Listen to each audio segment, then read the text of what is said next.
पार्थाय प्रतिबोधितां भगवता नारायणेन स्वयं व्यासेन ग्रथितां पुराणमुनिना मध्ये महाभारतम् अद्वैतामृतवर्षिणी भगवती अष्टादशाध्यायिनी अम्बा त्वामनुसन्दधामि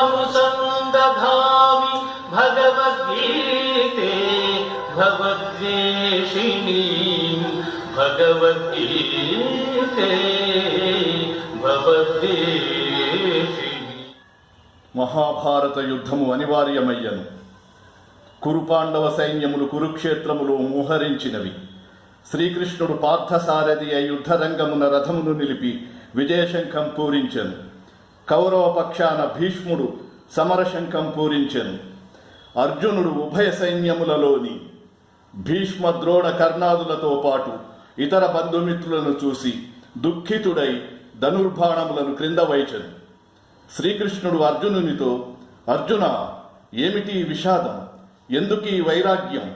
శస్త్రాస్త్రధారివై యుద్ధం చేసి శత్రు సంహారం గావించి విజయం సమకూర్చవలసిన సమయంలో అస్త్ర సన్యాసం చేస్తావా?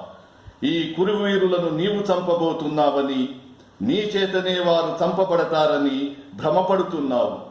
చంపే నీవెవరు, చచ్చే వారెవరు? ఈ సకల చరాచర సృష్టికర్తను నేనే, సృష్టి స్థితి లయకారకుణ్ణి నేనే. నీవు కేవలం నిమిత్త మాత్రుడివి. కావున అర్జున, కరుణా విషాదాలను కలిగించునట్టి మోహమును వీడి యుద్ధము చేయ కృతనిశ్చయుడవగుము.